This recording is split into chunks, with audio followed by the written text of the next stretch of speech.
Chapter 1, Introduction to Air Power, Legends of Flight. This part of our aerospace, the introduction to our aerospace, is going to talk about legends about flight, people that are fictitious, stories that are fictitious, and fake stories and things like that. Things that got the excitement of people in the aviation, into aviation and stuff like that. So what we're going to do is we're going to talk about these types of people. So in Legend of Flight, we're going to start all the way back in China. And in China, there was a gentleman by the name of Emperor Shun. And that was about 4,000 years ago. And 4,000 years ago, he was imprisoned and he needed to find a way of escape from his prison. So what legend has is that he actually donned the work clothes of a bird. So in some way he created some type of suit of a bird, feathers, whatever it may have been, and he escaped by flying away from the prison. And that is kind of one of the earliest recorded legends about aviation, about flight, and that is the idea of somebody actually putting on wings and flying away from someplace. Okay, we're gonna stay in China, and we're gonna stay with a gentleman called Qi Kung or Qi Kung. Um, and Qi Kung was the god of thunder and lightning. Okay, so this was a legend. He was a god, and he was known to be have a pretty raucous type of personality with the thunder and lightning type of things around him. And he also flew, and his known thing about flight is that he actually had wings of a bat. So his wings were looked like a bat, and they were part of his body. It wasn't that he created a suit; it was part of him. So he had wings of a bat that he was able to fly with, and then create his thunder and lightning throughout the sky. As we continue on, we're still staying in China, and we have another person called Qi Kung Shi. Qi Kung Shi. And this is again 1800 BC, so it's quite a long time ago. And Qi Kung Shi, he had a flying chariot. Okay, so he had a flying chariot that he could get around, and it was said that he would fly around his empire and observe his people and his peasants in his flying chariot up from above. So that was his claim to be a legend in flight. Um, the next thing, it's the actual item is a real item that we still use today, but it was created in China. But there are legends based around this, and it is the kite. The kite was created in China about 100 BC.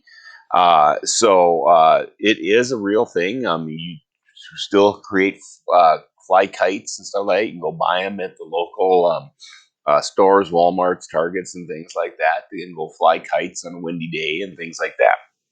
Well, some legends had it in China that they had created kites that were large enough to carry a person, or large enough to carry a man. And by doing so, their idea was is that they could watch enemy troops in during this time. Okay, they could watch the enemy troops, and if you take a look over here and on the pictures, you can see the typical kite flying, and you know how we would do it still today. You have the kites in the air, and you know you got bigger kites, you got smaller kites, and things like that. And then this one here is the kite that was big enough to carry a man. You can see the person inside, and I don't know, he looks like he's kind of strapped in pretty good or something like that.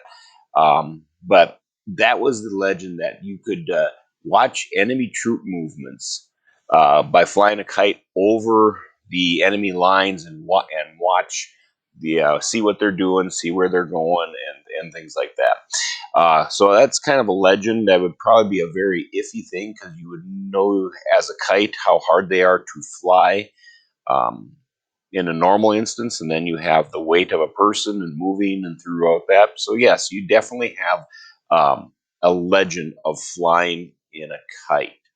Okay.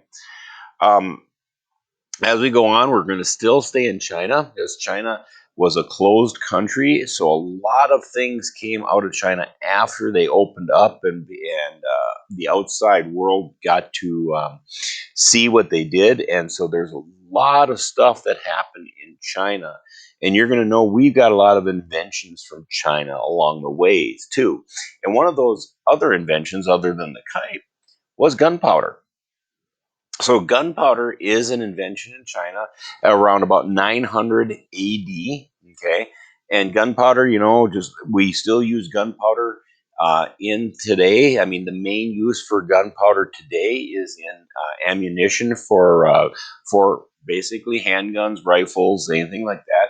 There's gunpowder in the bullets and in the ammunition that projects the projectile out the barrel of the gun, and it's a highly explosive type of material that allows the bullet to fly. So they invented gunpowder in 900 D. Again, an actual item that is the invention. And legends have it that they were building simple rockets in about 1100 AD. So a couple hundred years later, they were building simple rockets. And again, that isn't disputed so much as a legend because they did come up with some crude uh, projectiles and things like that with their gunpowder. Okay, so they did do that. But some of the more unrealistic or the more legendary items revolve around a gentleman called Wan Ho. And Wan Ho, he is known, or he basically is known as he attempted to fly to the moon. Okay. So his attempt was he was going to be going to the moon, and he was going to use gunpowder as his way of getting there. So he attempted to strap 47 rockets attached to a wicker chair. And if you know a wicker chair, it's like one of those weaved weaved wood chairs. You probably have some on like a front porch or something like that. Not a very structurally sound chair.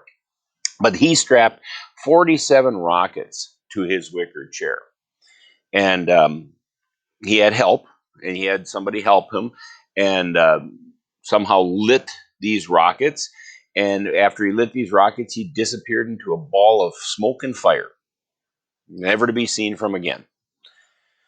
Hence the reason why Wan Ho is now known as the man in the moon, because legend has it when his 47 rockets on his wicker chair were lit, he disappeared into that ball of smoke and he made it to the moon.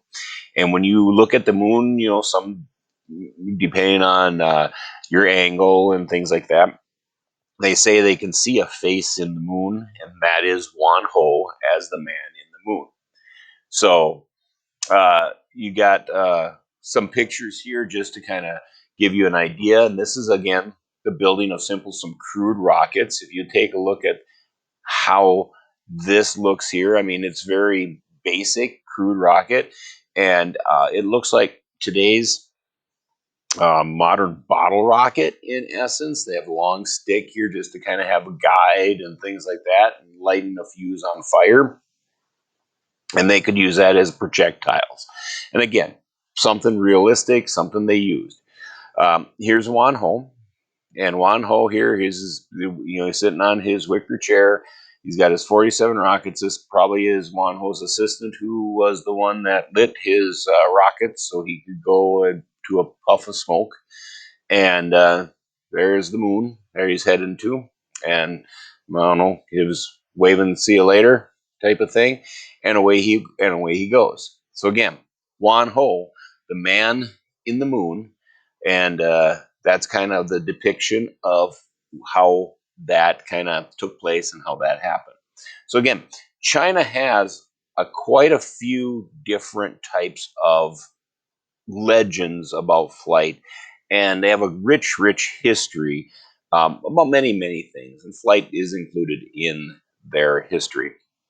We're going to move on from China, and we're going to go into the Greece and Roman areas. And so now we're into like Europe, into the European areas, South Europe, and things like that. And we're looking at about 800 BC to 527 AD, roughly in that time frame. And we are looking at their gods and goddesses in Greece and Rome, and you've probably studied these or heard about them through your literature classes, your English class, and stuff like that. And if you haven't, you will be at some point in the future talking about the gods and goddesses of Roman and Greek empires. Couple of these gods and gods here are Hermes and Mercury. Okay, and Hermes and Mercury had flight capabilities in their repertoire of abilities, but again, one is Greek and one is Roman, and their claim was that they had winged sandals that allowed them to fly and go to wherever they needed to go. Okay, so again, a god winged sandals allowed them to move forward. We also had two more um, gods, I guess is what you would call them in Greek and Roman. One again is Greek and one is Roman, and this is Eros and Cupid. Again, Cupid is probably the more popular of the one that you are familiar with. He's the one that flies around Valentine's Day and shoots people with his arrows of and makes people fall in love and things like that. Well, Eros and Cupid were technically winged children, and they actually had wings growing out of their back. So they were winged children that would fly around, and both of them had bow and arrow type of thing. So very similar, just like Hermes and Mercury, very similar types of characters or beings in their histories. Another one that you are familiar with in should be familiar with, I should say, in your Greek and Roman history is Pegasus. Pegasus is a winged horse. And the winged horse that was allows you to fly around and get from place to place. White, uh, very pristine white horse, very majestic type of stuff like that. So if you take a look, here is a depiction of Hermes or Mercury, and you can see the winged sandals that he has and stuff like that. This is kind of a just a decoration type of thing. It wasn't actually something that so supposedly helped him. It was the sandals that did his flight abilities. And this again, Eros and Cupid depiction. I think this is actually a Cupid depiction, but you can see childlike figure, winged back, bow and arrow. You got your arrows here, bow here, but of childlike figurine in the Greek and Roman mythology. And then you got Pegasus, the winged horse, very majestic, like I said before. Um, uh, Strength and beauty type of thing in how this myth or this legend was depicted. So that's kind of falls into that Greek and Roman mythology. We fall not too far from Greece and Rome in that same general area is Crete. Okay, and Crete has a very, very famous story, very famous legend about flight. You may or may not be familiar with it yet. It is something you will be familiar with. If not, uh, we will become familiar with it in this class because you will read a story on it. But you may also have read it early before, or may read it in the future. But it is their legends are Daedalus and Icarus. Okay, and Daedalus and Icarus. I'm not going to tell you the whole story because you are going to read the story. But Daedalus and Icarus are known to have flown. Okay, and King Minos is the bad guy in this legend, and he's the one that imprisons Daedalus and Icarus. And again, you'll find out why in the story as you read the story. And again, there are many different versions of the story, and there are different ways the story was told and things like that. So it is a interesting concept and interesting way that flight was developed or flight was thought about in Crete. But King Minos basically imprisoned Daedalus and Icarus, and then they had to escape. So that's kind of the gist of the story: is they created wings of feathers and wax and escaped that way. And then you'll read the whole story and find out why they were imprisoned, why they determined to make this was the way to go, and what the results were, and things like that. Another area more to the east of this Crete and Rome and Greece and stuff like that was Babylonia. And Babylonia, we had king, and that king was King Atina. Okay, and King Atina was, and this legend came out roughly about 3500 BC. Again, we're not kind of following a timeline here; we're jumping back and forth, and the timeline is just kind of going by areas. So you can see about 3500 years ago. So we're talking, almost 6000 years ago, as what we're looking at. So, but King Atina, he had an eagle. Okay. And that eagle, he was able to climb upon the eagle's back and fly into heaven. And that was the legend with King Atina, that they climbed upon the eagle's back and flew to heaven. So that is an interesting, again, idea of flight, using an existing animal and training it somehow. Okay. Again, sticking around Babylonia area in the Middle East, in Persia. In Persia, we had a king by the name of Kai Kawas. Okay, Kai Kawas. And this was about 1500 BC, so not quite as long as King Atina, but still a long time ago. And he had actually a flying throne. Okay. And the way this throne flew was he had four eagles that were attached to this throne that carried him around. And he was also known to fly over his kingdom and watch the people in his kingdom and observe his people in kingdom by sitting on his throne and these four eagles flying him around. Okay. And so here are some depictions of these here. So at the very top here is Daedalus and Icarus and their wings of feathers and wax. Okay. And then here's King Atina on his eagle. The eagle doesn't look too happy with him sitting on his back, it looks like, but that's probably what you get when you try to climb on the back of an eagle. And but that's King Atina. And then a depiction again of King Kai Kawas, his four eagles and his throne flying around his kingdom, looking for, looking at his kingdom, looking down upon his kingdom, and stuff like that. So again, very different areas, or very similar areas, actually not far away from each other, but very different depictions of how flight is a possibility, how flight, the legends were made up, and things like that. The myths were made up. Not even far from that area, we got Macedonia, and you've heard of this gentleman in Macedonia, Alexander the Great.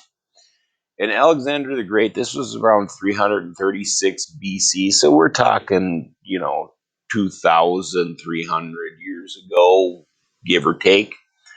And Alexander the Great, he had a way of getting around also in aviation, had a myth of getting around, and he had griffins that allowed him to get around. And griffins were nothing more than a half eagle and a half lion.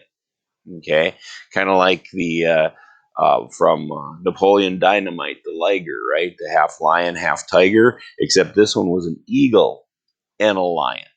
So he had an eagle and a lion, and what the eagle and the lion did is, or the griffin, they had him in a throne or a cage or some type of container, I guess he looks as it looks like here in the picture, and he would fly over his kingdom to observe his kingdom, um, and go through here. And so, I mean, when you look, and there's many depictions of how these things are, but I'm assuming that just by looking at the griffins that King or Alexander the Great had here, they were a fairly unruly, fairly ferocious type of animal, because you can kind of see they're tethered by their feet to the cage. He's in a probably a protective cage to protect from the griffins. And I even noticed that he has like little, I don't know if this is like treats for them or whatever, like, I don't know, rats, I don't know, squirrels, little dogs. I'm not sure what those are, on sticks to help steer. That's probably how he was able to guide them in their flight, by pointing them in some direction, and they would fly towards them and try to reach them. I'm not exactly sure on the total flight controls of King Alexander the Great's flying griffins and his throne here, but in this depiction, that's kind of what it looks like to me. It's kind of fun looking at these types of how these things were depicted, and then you can kind of see his puzzled um, peasants in his kingdom are looking at like, how's he doing this type of thing, and stuff like that. So it is interesting to see how people create these depictions and things like that. So that kind of wraps up some of the flight legends. I mean, there are many, many other ones out there. Some are the more interesting ones, some of the more popular ones, and stuff like that. But one thing I want you to actually focus on in these legends about flight and stuff like that is that there are really two trends that all these legends really follow, and all types of legends in flight follow. And one is that it seems like people have always had some type of desire to fly. They've always wanted to see if they could do something that they couldn't do in their real life or whatever like that. So people have always a desire to fly. And that is kind of human nature. Humans have a desire to always do more than what they are capable of doing. Okay? So they've that's one of the trends. The other trend that you will see in these legends is that they all depended on some type of external machine to help them, and I don't like maybe the word machine so much, but on some type of external body to help them. I mean, we had griffins and eagles and wings of feather from birds that made from birds or something. But there was always something external, because man knew, or people knew, that it couldn't be done we couldn't fly on our own. We had to have some type of help, some type of aid to help us fly, to make us fly. So those two trends, even in the legends, and if you even look at today, everything that we have to fly, or all the ways we have to fly, we all depend on something external to help us fly. Okay, so even years and thousands of years ago, people had the idea and the understanding that we can't do it on our own, and there is something else needed to get us flight. So this was the presentation on legends about flight, and hopefully you got some interesting thoughts and some things that help you just kind of be creative and understand that people had always had an interesting idea and desire to fly and to do things out of the ordinary and stuff like that.